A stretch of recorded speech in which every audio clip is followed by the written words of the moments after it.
We're sitting here today with the co-owner of MN Roots, Curtis White. Curtis, welcome to the studio. Thank you. This place is awesome. Thank you. Yeah, we're super happy to have you here. You recently made some headlines that I'm excited to dig into a little bit here today. But just to sort of give us some background, what is your introduction to cannabis? Sort of why are you here in the studio here today? Sure. Yeah, so Cannabis and myself has had a 22-year run right now. And I really came to cannabis as an alternative to health problems. And when we got into the health problems and really figured out what was causing it and all that good stuff with my lower intestine, we figured out that cannabis really was not, I'm not going to say the cure, but it was the thing that helped me subside with the pain and the efforts of having lower intestinal problems. So yeah, for sure. When that all happened, we fought the battle of trying to understand cannabis and what it was and what's good, what's bad about it. And that's what really led me into the cannabis, the whole business, to be honest with you. And then the fact that it's from a personal health standpoint, it's just been, I've dumped my whole life into it. So I love that. Was that here in Minnesota that you were sort of doing that experimenting with? Yeah, so in the cannabis? southern Minnesota, I was born and raised in southern Minnesota. We were born, it's a farm community type deal. So we were, basically raised on the farm, running constantly outside, running around like wild kids do. Or did. I guess a lot of them now are on iPads and stuff. But as far as us, it was just that in its entirety. We grew up in southern Minnesota, so marijuana was a no-no. Vodka tonics were okay in our family, but cannabis was a no. And so for us, when I started experimenting with cannabis and figured out it helped me, I went to my parents, like any kid does, and says, "Mom, I think this is actually helping me." And of course, everyone's like, "You're an idiot, 17-year-old kid. You don't know what's help. You're not smoking weed. Like, our family name is more important." So basically got told not to do it. It was the only thing that I kept doing, though, that kept helping me. So then when I turned 18 and came up to college here in Minneapolis for a year, and after that, my mom was like, "Listen, you if you're going to do this, you need to go out and pursue it in a state that allows you to do it," because she was not having anything to do with cannabis illegally, right? She's a Minnesota, southern Minnesota woman, doesn't care what I tell her, doesn't care how much money we're going to make money. She doesn't care. We got plenty of money to live our lives, is what she said. So the reality of what it is for me to, is just cannabis in my personal life. I think it saved my life. And that's where, the start of it came, and for my mom at 18, like I said, when she was like, "Hey, go." So, I left. I went to Arizona and then met some opportunities in the cannabis space in Arizona, really, that were from California. So I bought a property over in California and went over there and started learning about that as I did my other businesses, and then came to find out that we could apply for licensings. And we applied for licenses and got a license over there in California, and really started kind of fumbling through what it was to be a medical cannabis provider from a state level versus from a caregiver standpoint, right? The state of California had caregiver opportunities where you could grow 50, 100 plants or something like that, and kind of learn and fumble through it, if you will. But when testing started coming in and the dispensaries started really opening, and then when recreational cannabis happened in states like California and Colorado, it just, I knew it was something that was going to really stay here. And the benefits to me of what it's done for me personally and financially in my life is I want to preach to the world, because it's been a fun, what would the term be called? It's been a fun run, to say the least, but it's been the most up and down roller coaster, top to bottom, left to right, I've ever been exposed to in my life. But it's also made me learn how to navigate through spaces that I never, ever would have ever tried to navigate through otherwise. That's really cool. You were part of a really unique moment in cannabis history, not like people sometimes refer to it as like the gray market, but it was when you had people growing at home, not under any brand or any company, but just I'm growing at my house, going to a dispensary, showing people the product that I grew, and people are buying it and giving it as medicine. And that's exactly right. And for us, we, as a caregiver, we truly started off, right? I'm a young southern Minnesota, like young kid, right? I was 22 or 23 years old. So I didn't really know, I didn't understand like the illegal markets, right? I just understood what I got trained, and then I got a license from a doctor to be able to grow a certain amount of plants. And I'm like, okay, so we started growing that many plants. I'm like, well, this is a lot of extra stuff. Like, where does it go?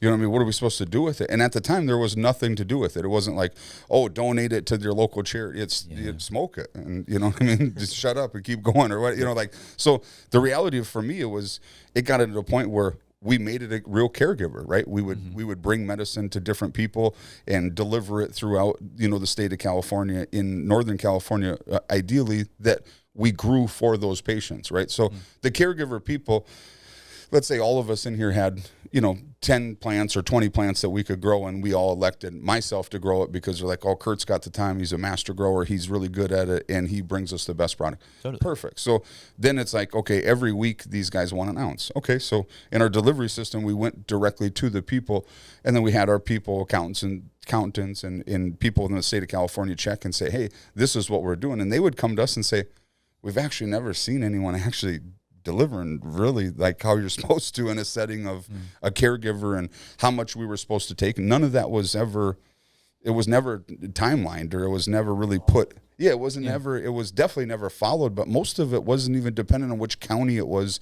Everything switched so much. Yeah. So I always tell people that's really what gave me the foundation to be so adaptable, I think, in the cannabis space, because if you can't, you know, we all think we got a master plan. Yeah. And most of us do. I mean, we really do, right? But when you get, like Mike Tyson says, right, anyone can talk shit over the telephone. But when you get in person and someone punches you in the face, you tend to listen, right? So, like, cannabis as a whole tends to punch you in the face a lot, right? Like, really knockout blows, whether it's a financial blow, whether it's a business partner going south on you, or somebody thinks they work harder than the next person. All those things really matter in cannabis. So for us, we had a really good team that really no one had any egos, no one had any negatives, and it was never about the money. When we started, it was like, wow, we're giving other people relief the same way we needed relief. And then as the business started, you know, kind of going forward and perpetuating as a whole for the whole country, then we were like, wow, we could do this really for the rest of our lives, and this would be the coolest job ever known to man, right? Because a lot of the cannabis community is absolutely incredible. Like, you know, there's some bad eggs in every industry, but for cannabis people, some of the people that I've met, and the passion and the compassion and the empathy that they truly have is not like anything I've ever seen or met or anything, especially in business when we're all trying to, you know, be alphas in the business world to claim your little stake of whatever you call success or whatever that is. Yeah. That's what we're really trying to achieve by doing it from the depths of health and wellness, right? Like, I don't care what recreational comes and goes. Everything that we do, especially with Minnesota Roots, everything that we do is basis off of helping the next person have a story like I have, to be able to preach cannabis to the world. Because the more people that understand that cannabis isn't some drug that, you know, guys are out smoking in the parking lot, like my parents, like, and their parents told them, like, oh, that's bad, those guys are bad. Cannabis got me to stop drinking alcohol. I haven't drank alcohol in forever because of cannabis, and I don't say that to make alcohol seem bad. I just look at it as a health and wellness standpoint, and I know alcohol isn't the route of my health that I need, especially with my stomach, because my lower intestine enlarges, and then before you know it, it just becomes brutal for me. So the health and wellness of cannabis, and then really the people in cannabis, I mean, the good, the bad, and the ugly, right, is what's keeping me every single day, you know, head on a swivel, and keep pushing and meeting up with guys, you know, like you guys and Canna Connect as a whole, and guys like the Dabbler when we did the Dabbler show. Yeah. It's just phenomenal people, man, doing phenomenal things with no one really guiding us, right? Everyone's just telling us what we can't do. So, you know, it's like, okay, well, is this okay to do? Well, I don't know. I'm not sure. Figure it out. It's your interpretation of the law. And you're like, so you're giving a guy that's playing around with marijuana the interpretation of the law? Like, what? That doesn't seem like it's going to be followed, right? Like, so I think the one thing that we're all following is the plant. You know, we can create laws that regulate it as 0.3% wherever we want to draw the line. The plant isn't going to listen to whatever things we put on paper. It's just going to do what it's going to do. And that's the best. That's the biggest positive that I can ever tell anybody in the whole world is of cannabis. What is the most positive thing in cannabis? It's the plant. It's not the money. It's not the people. It's not any of the semantics or the SOPs or all the stuff that we fight for. It's the plant. And like what I told the state of Minnesota is this. So it's okay for us to make money off of THC/CBD/whatever, but only at a threshold. Mm-hmm. So you're telling me that I can't have the threshold of pure cannabis to help me from a medicinal standpoint because we're too worried about putting caps on certain cannabinoids that are non-intoxicating. Now the THC, Delta 9, Delta 8s, all that, I respect that 1,000%. It changes your mind. It changes your active, how you can approach life or decisions. I understand that. Mm-hmm. But CBN, CBD, CBC, CBG, you're going to tell me those things? I don't care if you take 1,000 milligrams of it. Yeah. You should, because your body's just going to rid of what it doesn't use, right? Your endocannabinoid system can only get so full. So that's what I always try to tell people is like, that's how I know cannabis is bigger than any business right now. Cannabis is more important to self-protecting self-care. Mm-hmm. Right? If Big Pharma is designed to keep us sick, right? That everyone says, oh, Big Pharma, there's no money in the cure. Well, cannabis, you can grow from home. You can put as much effort as you want into it. The people making aspirin, no offense to aspirin, they don't give a shit about what pills coming out at time. They just care that they're doing their job. Sure. If you can take your self-care, right? Let's say I get cancer. I don't want to put that out in the world on anybody, but let's say I were to get cancer. If you could tell me, Kurt, hey, you have the opportunity of growing a product in your home, if you're in a home that's allowed, to legally do it, and this product you could turn into a substance, say RSO, right? Rick Simpson oil. And then Rick Simpson oil, you can look at all the history of how beneficial it is. And you're telling me I can make that in my house for probably $5,000 or $10,000 a year and maybe not cure my problem, but definitely put it in a position where I can see if there's benefit. And if there's not any benefit from that after 6 months, then, okay, well, hey, you got cancer. You know what I mean? You better call the big boys then, or whatever you're going to do. But if you have an opportunity to do that, for me personally, no one's going to care about Curtis White more than Curtis White. No, not my wife, not my kids, not my mom, not my dad. They all love me, I hope. I mean, they love me as much as they say they do. But let's be honest, right? When it comes down to you got cancer, you got a real decision to make in your life, right? You got to look in the mirror. You got to have a real hard talk with yourself, and you got to either A, go forward, or B, self-destruct. Yeah. There's nothing in this world that's ever going to make me self-destruct. So in my life, cannabis is the opportunity to give me the freedom from everything, from an opportunity of if I can run a good business financially, if I can eat healthy and become healthy, and then use this as my self-care, whether it's I'm tired and can't sleep, I have back problems, knee problems, that of getting old, being 45 years old, all of the things, or just working our asses off in our progressive businesses of whatever we choose. That's the heart of cannabis for me, is that you can help, you can cure, you can heal, you can financially motivate. It's all from a plant that we can grow ourselves, man. That's cool. Yeah. Like super cool. Yeah, it's cool to be alive at a time when we get to be stewards of this. Right. Like, I'm growing cannabis in my apartment right now. It's pretty cool having that alive. I'm not personally growing anything though. Sure. I'm just creating the space for this wonderful, amazing creature to do its thing. And absolutely, it's cool to be able to live in a world where we can do that, not just at home, but openly talk about it and share it with people, and hopefully soon get in a place where we can even more widely spread it more openly. I can't wait till the state figures out what it is to be cannabis in Minnesota. And rightfully so, the state's taking their time, and we all respect that, because let's get it right. Yeah. There's so many states that come out of the bat shooting, oh, we got this all figured out, and then 6 months into it, you spend hundreds of millions of dollars as an industry, and then it's like, oh yeah, by the way, we're not going to do this anymore. Oh yeah. What about me spending $1 million on this equipment, or me spending $10,000? It just becomes where it's like, let's get it right. We support the state of Minnesota. We support the Office of Cannabis. We trust that they'll get it right. And in the meantime, we'll continue to put out low potency products that have been a huge success in our retail stores of Minnesota Roots, because people like the consistency and they like safe access. Yeah. So take us back a little bit. Now that we're sort of grounding ourselves to Minnesota, you were operating out west. What brings you back here to Minnesota? I was born and raised here. It's my whole family. I have 30 first cousins. I have 9 aunts and uncles. I always said to my family, with my mom becoming, she's over the 70-year threshold now. She's over 70 years old. So for me, I want to spend the time with my mom and my stepdad and my cousins and my friends and families in Minnesota. I always did. I love that. but I believe in cannabis. And You got Minnesota roots, if you will. Yes, exactly right. So that's for me. The Minnesota thing was, we probably, if we could have done cannabis here, we might have never left. But we've been pushing cannabis for 10 years behind the scenes with our attorneys and just with all the people that we have. We tried to get in the first round when Leafline and those guys came in with the Bachmans. They had the first test pilot stuff. We tried to get into that stuff. So Minnesota's always been my heart. It just, I wanted to respect my family first and foremost, and I didn't want to go to jail. To be honest with you, there's a lot of things I want to do in life, but going to jail or disrespecting my family are two of the top ones on my list that I don't ever want to do. So that's so fair. Yeah. Well, so now that you're back here in Minnesota, you're operating MN Roots, having worked in other states, what are some of your thoughts on Minnesota? You mentioned that they're sort of doing things a little slowly, but perhaps diligently.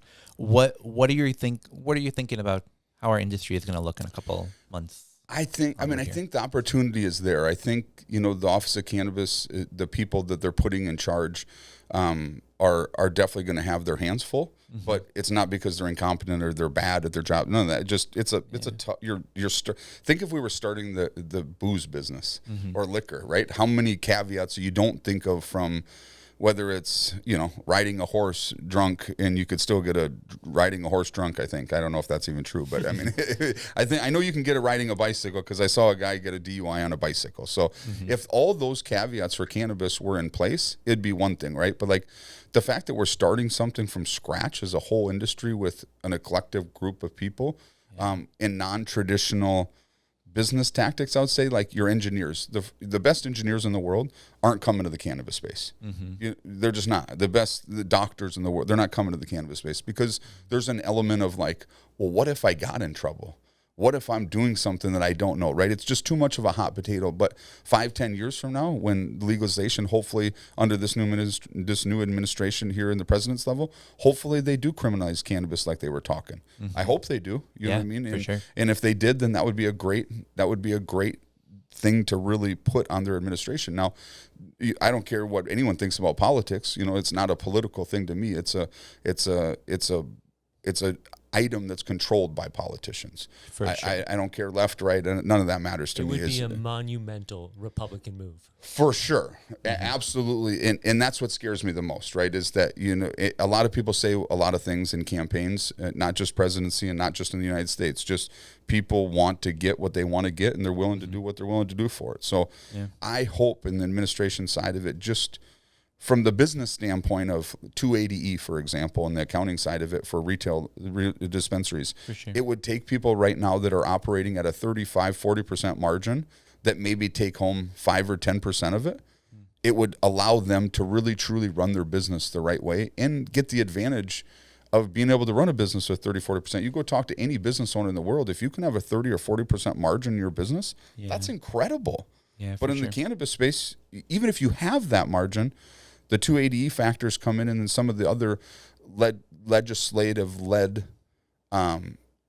props, I'll say, in that from a political standpoint, is just what it is, right? We're never going to get over it. It's marijuana.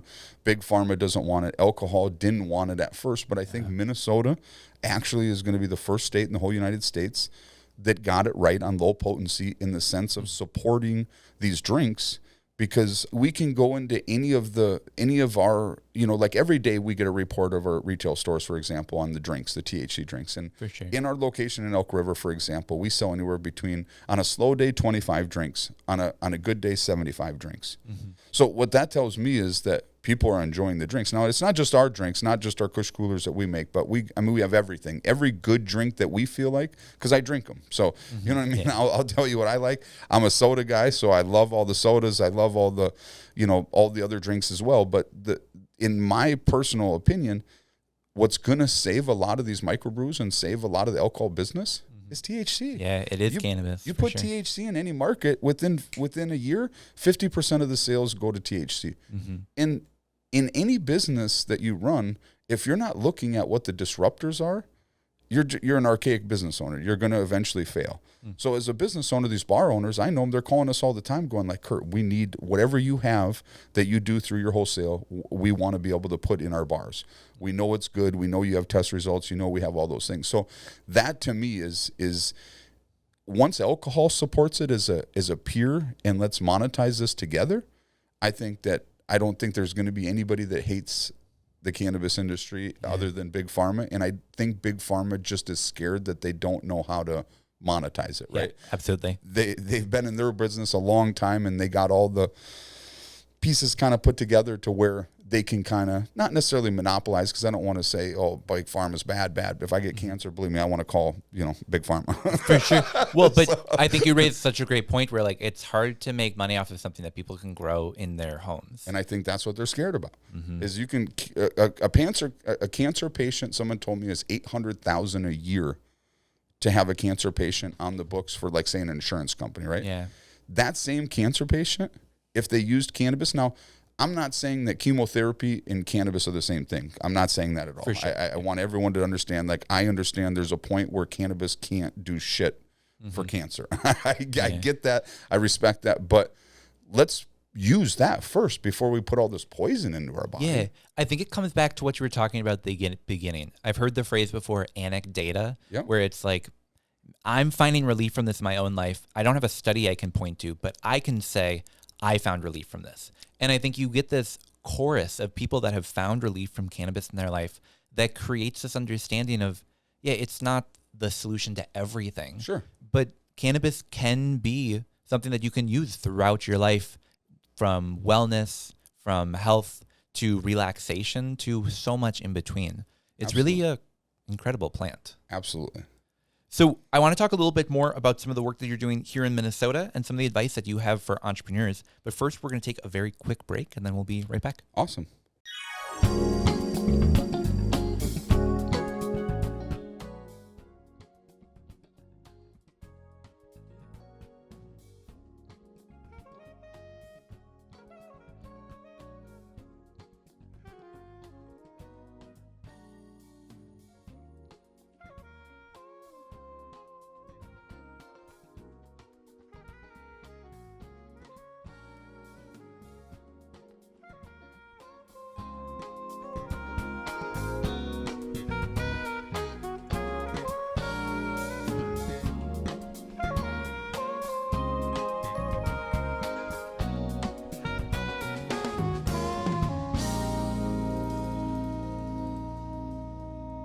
Curtis, we were talking right before the break about some of the work that you're doing here in Minnesota, and you recently made some pretty big headlines by partnering with Off the Path, a tribal dispensary, to help them create a variety of different products that are being sold in their store.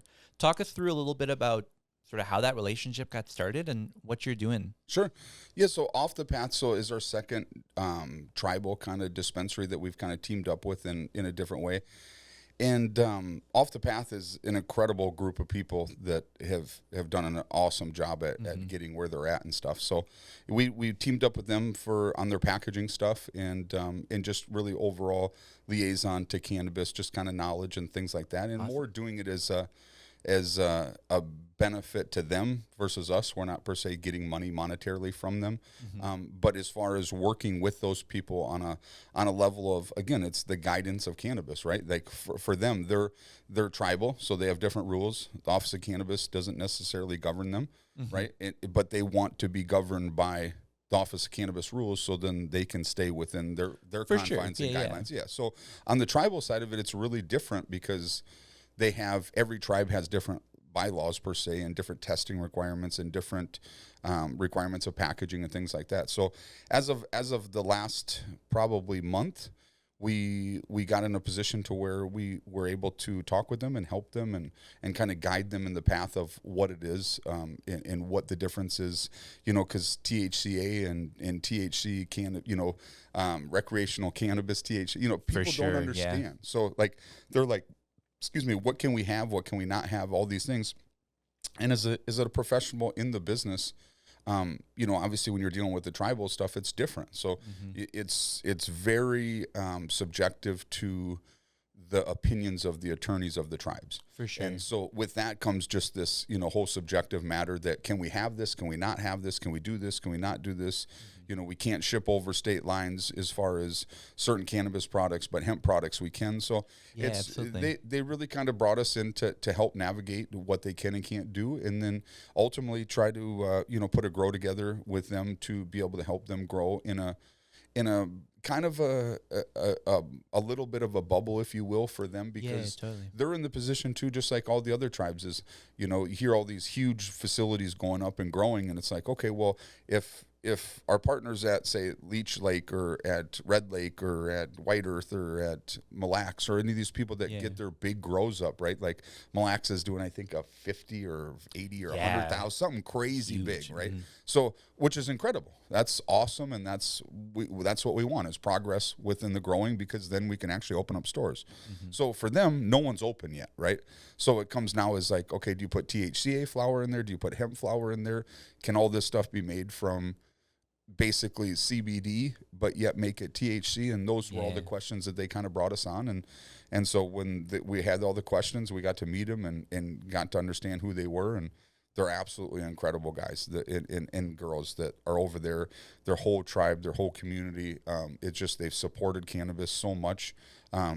Just walking in the dispensary, I mean, everyone's got a smile on their face. Like, just, it's really happy. They're really pumped to have it down there. So it's just one of those things where our goal is to get a grow, and if they allow us to kind of intermingle the tribes with the state run licensed dispensaries, we want to be there and build those relationships now, the same way we are with Boys Fort and their Ishkade dispensary that they're opening very soon.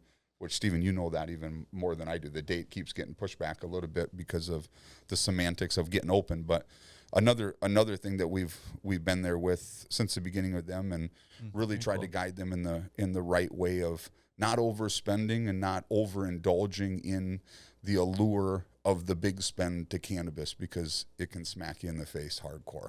Yeah, absolutely. So, and that's I think such an important part of the industry, because there's been so many people that I've spoken with over the past couple of years that said, I want to open a dispensary. Yep. It's like, all right, well, like, do you know what kind of stuff you'd sell there? Like, weed.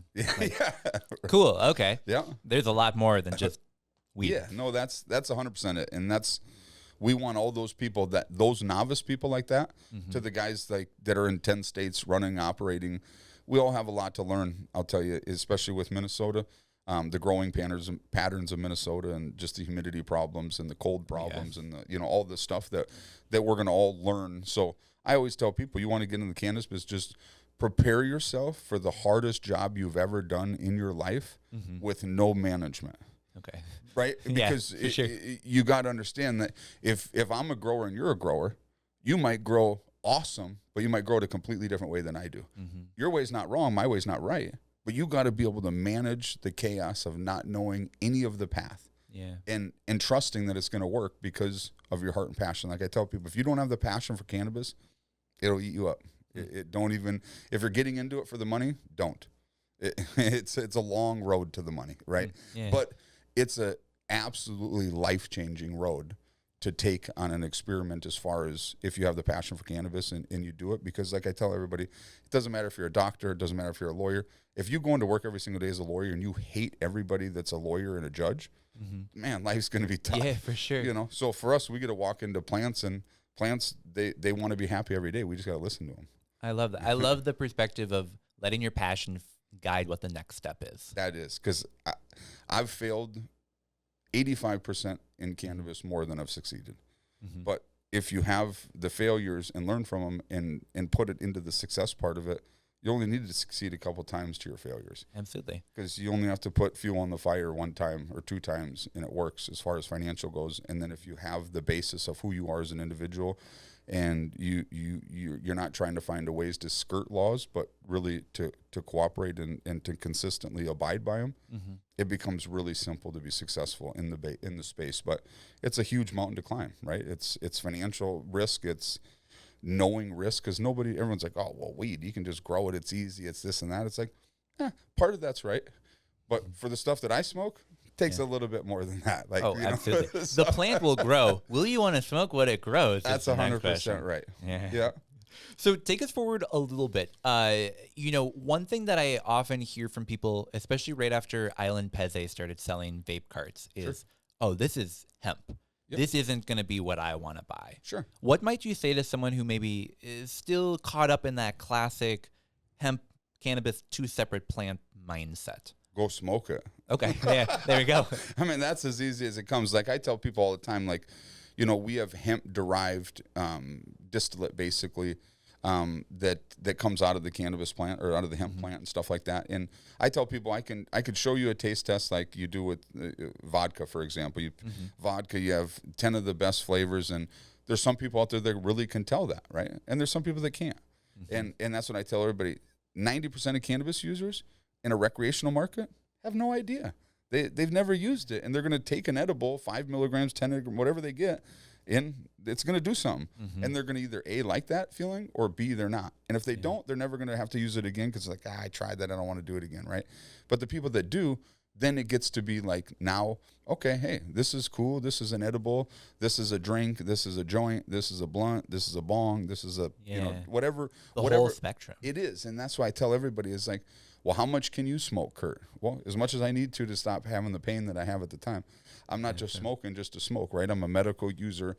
And have I smoked to smoke? Sure. We all have. And have I probably smoked too much at times, sitting there watching a football game or something like? Sure, probably.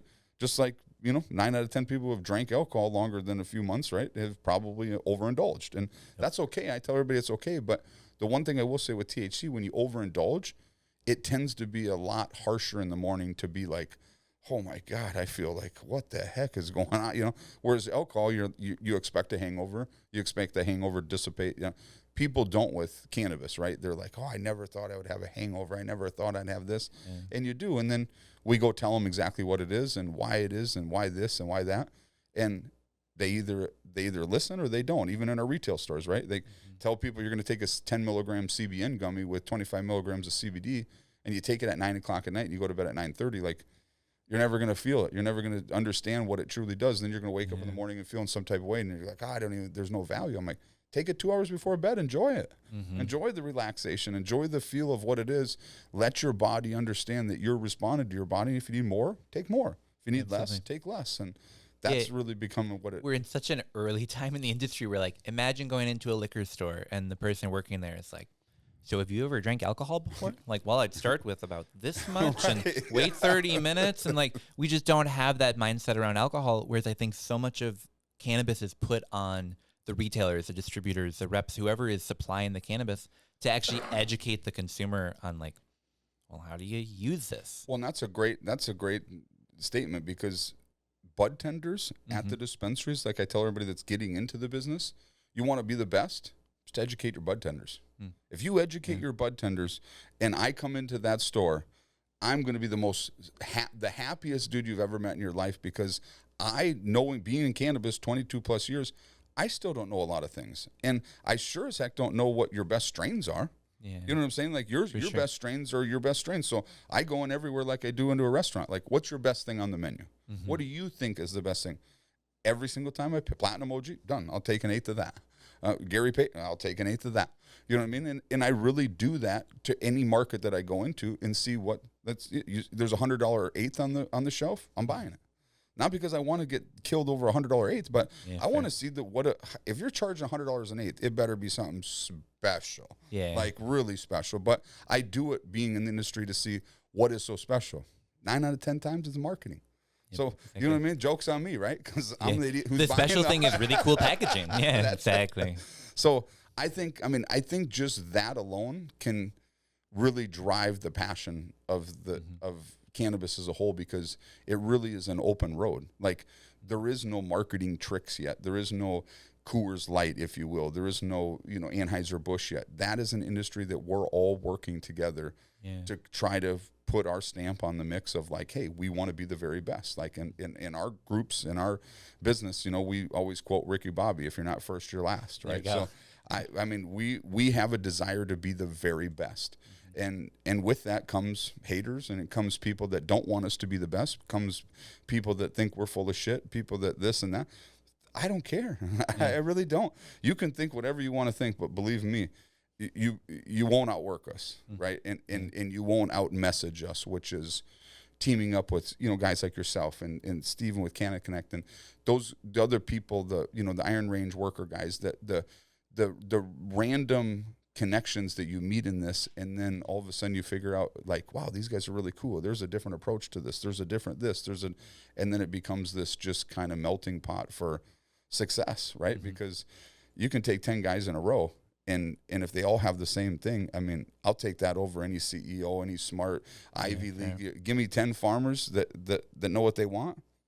It's over. I mean, it's over. You know, so that's kind of our MO on the whole cannabis space is if you want it and you got the passion for it and you believe in it and you trust yourself, you can move mountains. You can do it. I love it. Yeah. Well, so sort of wrapping up today, if people were to stop by your store in Elk River, they stop by Cross Lake, they go to Off the Path, what might you recommend that they walk out with? Off the Path, I keep telling the guys we need to do like, you know, old Chicago where they have like 200 beers or something. I was like, I think they have 12 strains at Off the Path right now on their shelves.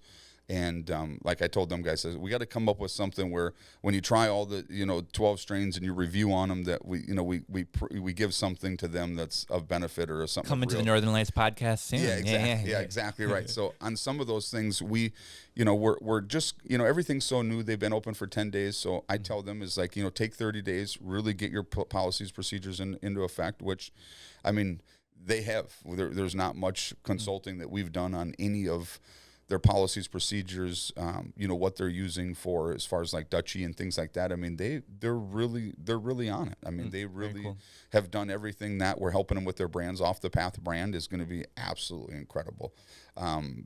Sean, the gentleman at Off the Path, him and Taylor are the guys that kind of run. They're kind of the 1-2 punch of it. And Sean's just a stud when it comes to packaging and or like the art of it. And so we teamed him up with our graphic design guys to be able to create the boxes and some of this stuff. And I mean, within a week, I mean, Sean did it.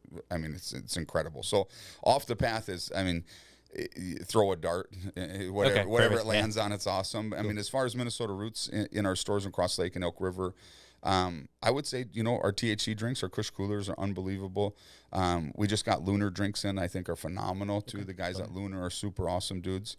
And, all the Foundry stuff that we have. And then, all of our gummies at Minnesota Roots, we have 260, SKUs that we make in-house. Cool. Okay. So everything that we ever done is a vertical, from growing the hemp to extracting the hemp to putting it in our products and things like that. So we truly have a vertical on what it is. So like I always tell everybody, try our products, and if they're bad, call me and yell at me, because I'm the one who put it into place. So we'll put your phone number in the show notes below so people know. Just kidding. Yeah, exactly.